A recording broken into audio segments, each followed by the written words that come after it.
Good afternoon students. इस सामाजिक विज्ञान कक्षा 9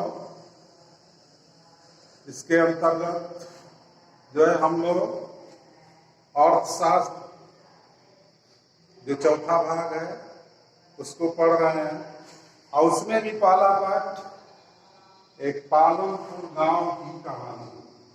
अब इस पाठ को पढ़ रहे हैं पालमपुर गांव की कहानी।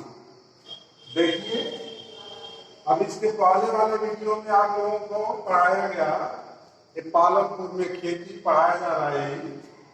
पालमपुर में खेती इसको हम लोग जो है 7 पॉइंट बांट करके पढ़ रहे हैं। उसमें भी पालमपुर में खेती जो टॉपिक है इसमें पहला पॉइंट हम लोग पढ़े भूमि स्थिर है। भूमि स्थिर है, यह इसको पिछले वीडियो में हम लोगों ने पढ़ा देखा। तो जरा ये जो है हम एक बार आए कि भूमि स्थिर है, इसका मतलब आप लोग लगाए क्या? कई व्यक्तिगत तो नहीं लगा रहे हैं। कुछ लोगों के मन में ये संशय होगा कि नहीं हमारे पास तो 5 बीघे खेती थी, लेकिन ये जो है 2 बीघे खरीद लिया गया तो 7 बीघे हो गई, तो भूमि स्थिर कहाँ है? ऐसा नहीं है। अगर आप पूरे गांव का देखें, ये भूमि स्थिर का मतलब ये जो है व्यक्तिगत भूमि से नहीं है, संपूर्ण भूमि से है, पूरी भूमि से है। जैसे गांव का जितना रकबा है, जितना क्षेत्र है, जितना एरिया है, उसको हम नहीं बढ़ा सकते कहने का मतलब। इसी तरह जो भारत का एरिया है, भारत की जो भूमि है, उसको हम खींच करके या किसी भी तरह से नहीं बढ़ा सकते हैं। इस चीज को आप लोग क्लियर कर लीजिएगा। अब भूमि स्थिर है, हमने देखा कि ये जो है भूमि को बढ़ाया नहीं जा सकता है किसी भी तरह से। हाँ, ये है जो भूमि खेती लायक नहीं है उसको हम खेती योग्य जो है बना सकते हैं। जैसे कोई बंजर भूमि हो, कोई वन वाला भूमि हो, इस तरह से उसको खेती योग्य बना दी, इतना कर सकते हैं, लेकिन उसको बढ़ा नहीं सकते हैं। इतना जो है ध्यान रखिए। अब दूसरा पॉइंट है, क्या उसी भूमि से अधिक पैदावार करने का कोई तरीका है? देखिए, पालमपुर जो गांव है उसमें जो है बताया गया पिछले वीडियो में कि जो भी भूमि है, मान लीजिए पालमपुर गांव की भूमि है, जो भी भूमि है वो संपूर्ण उपयोग में लाई जा रही है। सारी भूमि पर जो है खेती की जा रही है, अब वहां बढ़ाने लायक नहीं है। सवाल ये उठता है कि क्या हम जो है इस पर किसी भी तरीके से उपज को बढ़ा सकते हैं? इस चीज पर हम विचार करेंगे। अधिक उपज, इस भूमि से जो उपज प्राप्त हो रही है उससे क्या हम अधिक उपज प्राप्त कर सकते हैं? ये सवाल है।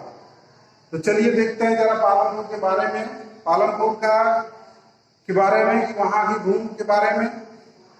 देखिए, पालमपुर में जिस तरह की वहां पर फसल पैदा होती है, जो भी वहां की स्थिति है, उसको देख करके हम कह सकते हैं कि हमारे पश्चिमी उत्तर प्रदेश का गांव जो है हो सकता है। पालमपुर में जो है, अब जरा ध्यान दीजिए, पालमपुर में खेती कौन सी होती है? जो है खरीफ के मौसम में वहां पर ज्वार और बाजरा बोया जाता है। ये अक्टूबर से दिसंबर के बीच में जो है आलू की खेती भी की जाती है, और ये रबी के मौसम में जो है गेहूं की, सर्दी में गेहूं की भी खेती होती है। अब ज्वार बाजरा बोलते हैं उसको, पशुओं के चारे के रूप में उपयोग करते हैं। गेहूं की जो बुआई करते हैं, गेहूं उसको जो एक खाने से अधिक होता है उसको ले जाकर रायगंज जो है मंडी में लोग अपना बेचते हैं। अब आलू की भी खेती कुछ किसान करते हैं। तो यह जो है हम देख रहे हैं कि एक ही भूमि में एक से अधिक फसल उगाई जा रही है। एक ही भूमि में एक से अधिक फसल उगाई है। ऐसा इसलिए संभव हुआ है कि वहां पर जो खेती हो रही है वो वहां पर सिंचाई की सुविधा, सिंचाई गांव में बिजली आ जाने से जो है सिंचाई की सुविधा जो है वहां पर हुई है। इस सिंचाई की सुविधा के कारण जो है लोग एक से अधिक फसल जो है उगा रहे हैं। उसके पहले जो है पालनपुर गांव में जब बिजली वहां पर नहीं थी तो लोग रहट के द्वारा, कुओं के द्वारा जो है सिंचाई करते थे। लेकिन जब से ये बिजली हुई तो ये जो अधिक बहुत ज्यादा खेतों में जो है सिंचाई की सुविधा हुई तो वहां पर जो है एक से अधिक फसलें लोग उगाने लगे। अब देखा जाए तो ये सिंचाई की सुविधा हमारे उपज को जो है बढ़ा रही है। हमारे उपज जो हम एक खेत से एक फसल ले रहे थे वह जो है अब वहां पर 3-3 फसल जो है ले रहे हैं। इस तरह भारत का अगर देखा जाए भारत में तो भारत में जो है जो सिंचाई वाला क्षेत्रफल है वह जो है कुल क्षेत्रफल का 40% ही जो है ये जो है सिंचाई की सुविधा है हो पाती है। अगर देखा जाए तो ये जो नदियों के मैदान हैं, समुद्र तटीय मैदान है, वहां पर सिंचाई की पर्याप्त व्यवस्था है।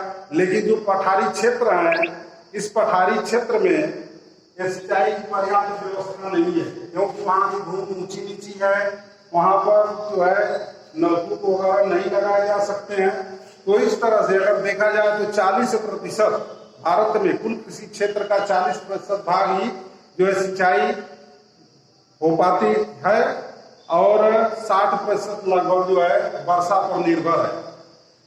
अब देखिए उपज बढ़ाने का तरीका अभी बताया गया कि ये जो भूमि है उससे हम एक से अधिक फसलें ले रहे हैं। तो एक ही क्षेत्र में, एक ही खेत में एक से अधिक फसलें उगाते हैं, उसी को हम कहते हैं बहुविध फसलें। बहुविध तो पहला तरीका है बहुविध फसलें। बहुविध